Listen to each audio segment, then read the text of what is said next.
Good morning, dear students. I hope you must have had a good experience of this online assessment test. And in my live class, I will talk to you about your experiences individually. Now that we are starting with the syllabus back again, today I am going to take up the poem Aunt Jennifer's Tigers. In Aunt Jennifer's Tigers, written by Adrienne Rich, the poet has brought to the surface the oppression of women, and as she was a sensitive writer, a poet, an essayist, she wanted the women to get equal rights in the society. Adrienne Rich was the most influential poet of the second half of the 20th century. She died in 2012, and she was known to be a very prolific writer who was encouraged by her father and mother towards the reading of literature and writing her own poetry. Adrienne had raised this issue of the suppression of the women in the society, and in this poem you will see how she brings about the most pitiable and miserable condition of the women who were suppressed after their marriage. What was the condition of a woman in a married life? She was only expected to do all the household work. She was expected to follow the instructions given by her dominating husband. She was only expected to take care of the family, and she was expected not to express her feelings and her emotions. She was also not expected to dream, imagination, and have her own freedom. For that matter, not even her equal rights. And once when she was married, she was bound by the responsibilities and duties of a married woman. Adrienne Rich, the poet, has been considerate to the women, and she brought this issue into light so that the women could get equal rights in the society. Now in this poem also we will see that how Aunt Jennifer, who is the symbol for all the women who were suppressed by their dominating husbands, she tries to express herself. As she could not express her desires for freedom and for her own life of will and wish, she takes up embroidery as an option to express herself. Now let us go through the poem. Please keep watching the video and you shall understand the poem in detail. So dear students, as you can see, we are going to study the poem Aunt Jennifer's Tigers by Adrienne Rich. Aunt Jennifer's Tigers. Now this poem is written in 3 quatrains. Quatrain means 4 lines, and there are 3 stanzas of 4 lines each, and there is a particular rhyming scheme that we shall notice later on. Let us now understand the poem. Aunt Jennifer's tigers prance across the screen, bright topaz denizens of a world of green.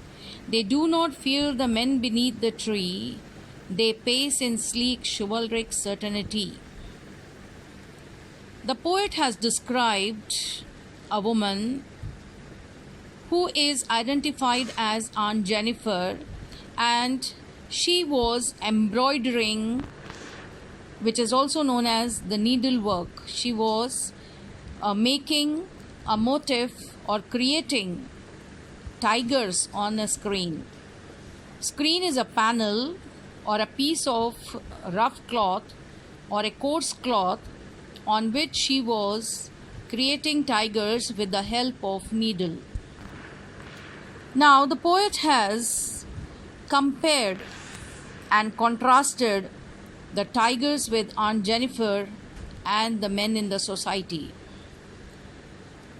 Aunt Jennifer's tigers here means the tigers that are created or embroidered with the needle and thread on the screen by Aunt Jennifer.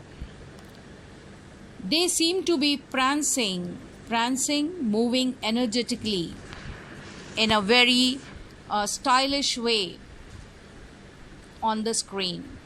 But they are not real. They are the embroidered one.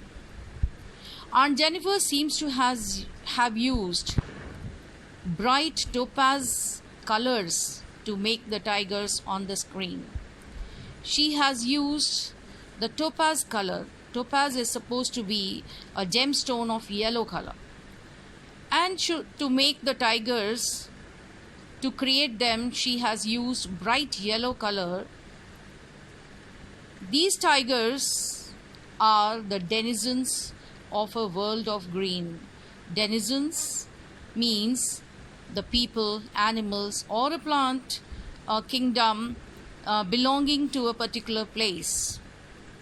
So, the world of green is the forest. Therefore, Aunt Jennifer has created in the background a forest, and she has used green color wool to make the forest, and she has embroidered yellow color tigers on the screen. They do not fear the men beneath the tree. They pace in sleek chivalric certainty.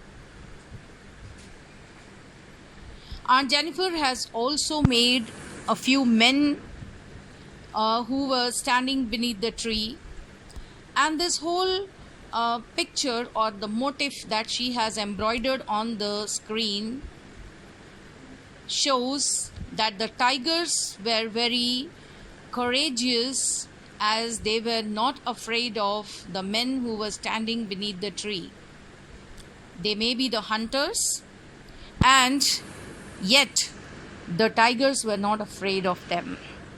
They pace. Now look at the words of movement.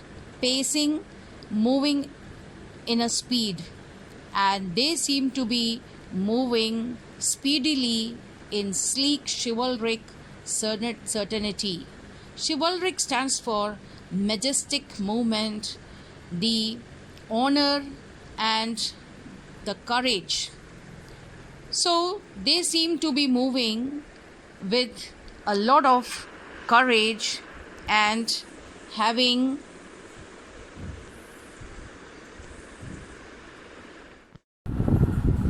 Aunt Jennifer's fingers fluttering through her wool find even the ivory needle hard to pull.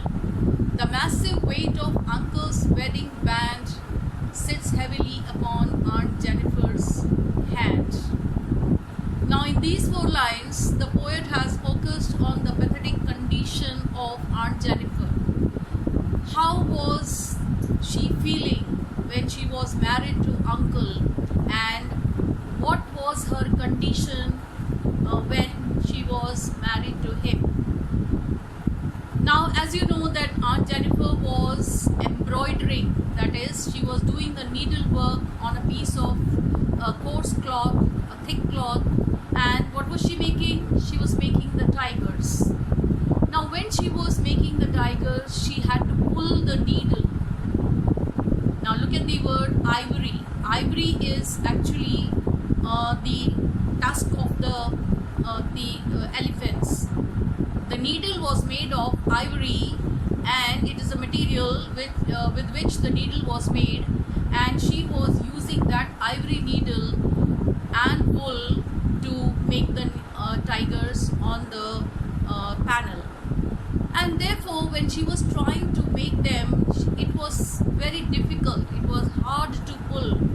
She was so terrified. Her fingers were fluttering, shivering, because she wanted to express her sense of freedom, her sense of courage, her sense of equality to the people or to uncle, which she was not able to do.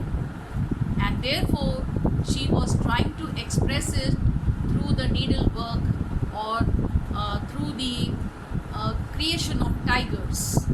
She had taken the symbol of courage as tigers, and therefore, when she was trying to do that, even then it was very difficult for her to create them. Perhaps the poet says it was because of the massive weight of uncle's wedding band. Wedding band is the wedding ring in her hand. She was observing, she was experiencing the weight of uncle's wedding band.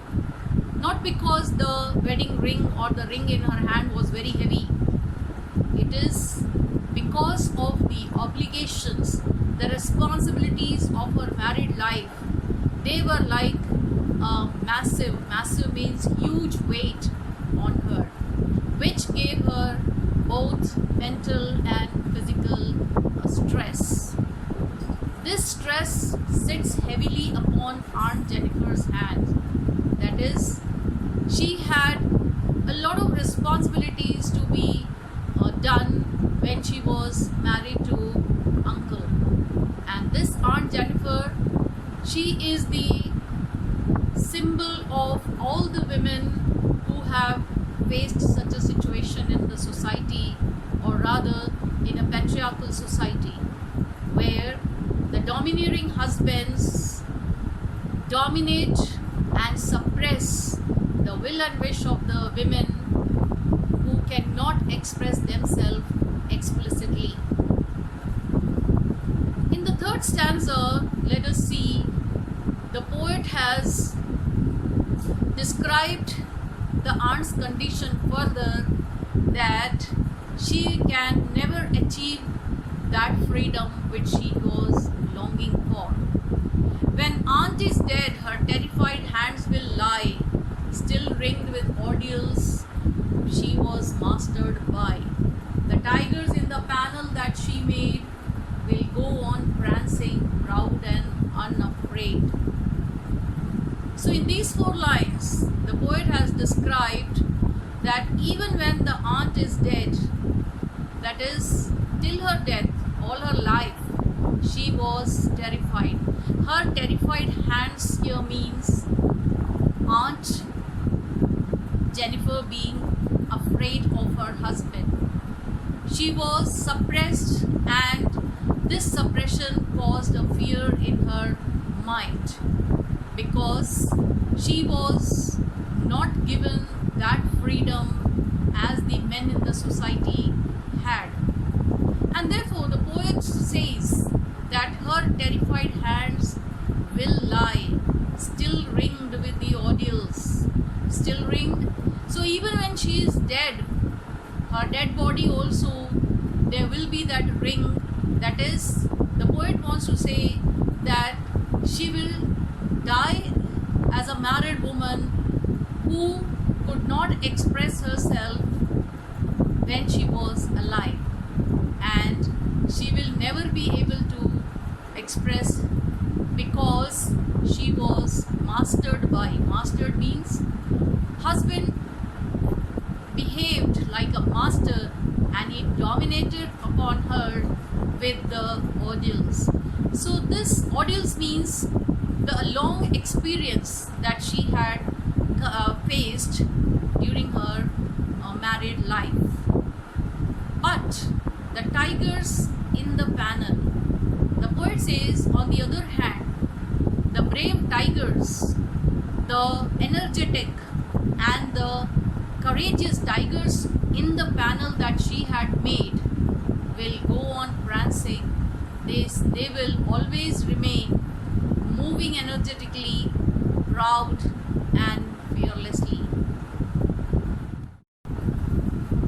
So the last two lines, the poet wants to say that the piece of art, the embroidery that she had done, will outlive Aunt Jennifer. Aunt Jennifer was never able to express her desire of freedom and equal rights in the society while she was alive, and even after her death she would not be able to do so.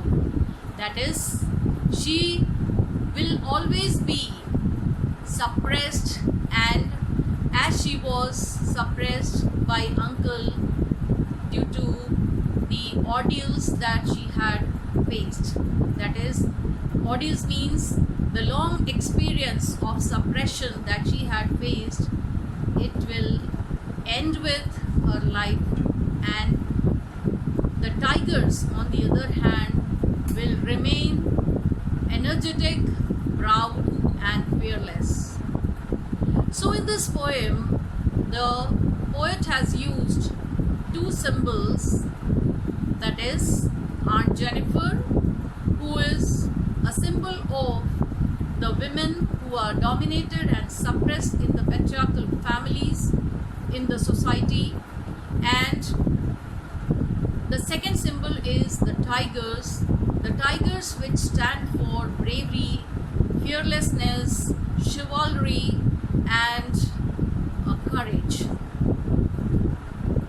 Therefore, we have to make a comparison and a contrast between Aunt Jennifer and the tigers.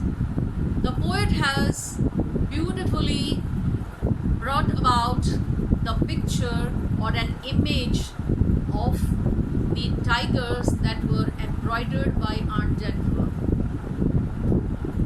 Therefore, we can say that the poetic devices used by the poet are imagery and symbolism. Now I will go through the poem once again, and let us just understand the words in the poem that are used by the poet. Aunt Jennifer's tigers. Why Aunt Jennifer's tigers? Because Aunt Jennifer was creating those tigers on the panel or on a piece of cloth with the help of needles. Prance across a screen.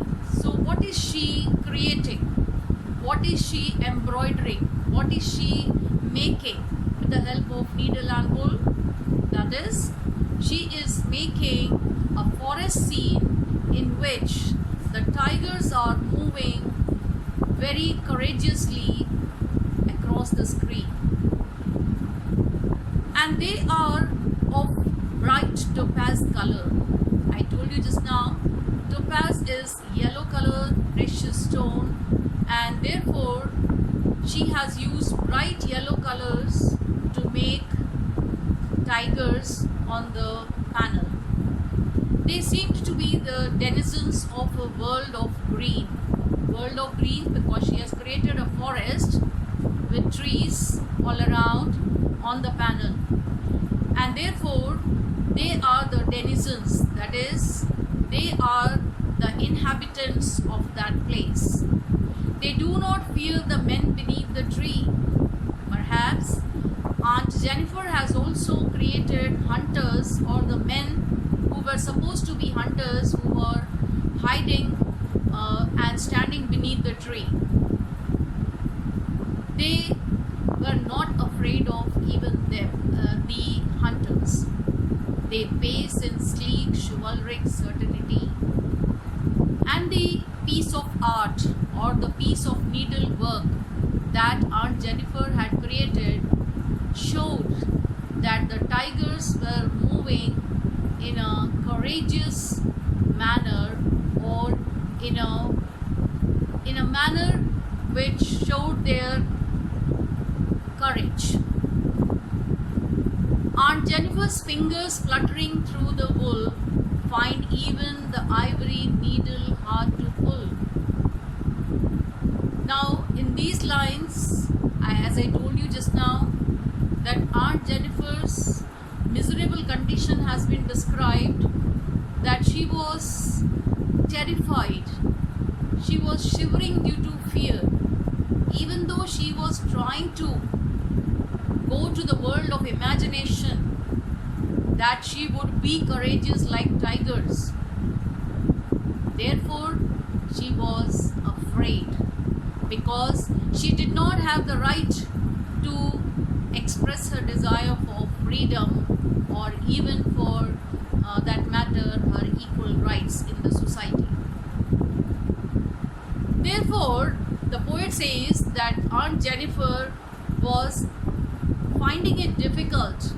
It was very hard for her to pull the needle and make the tigers or create that particular piece of art.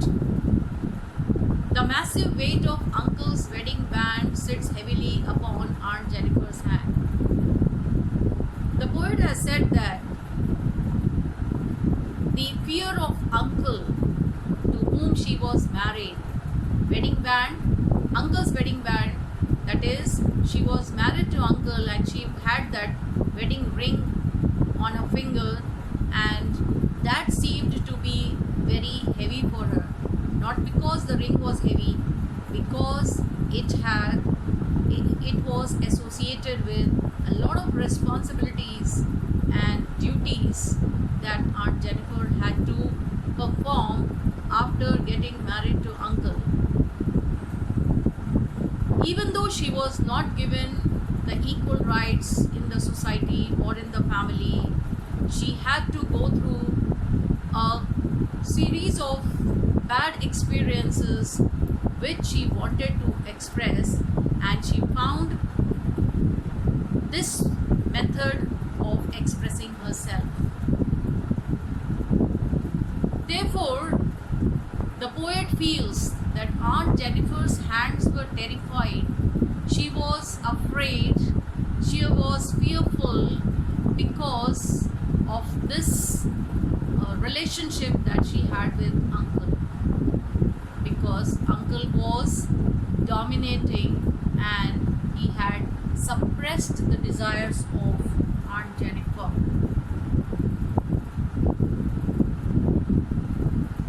When Aunt is dead, her terrified hands will lie, still ringed with ordeals she was mastered by.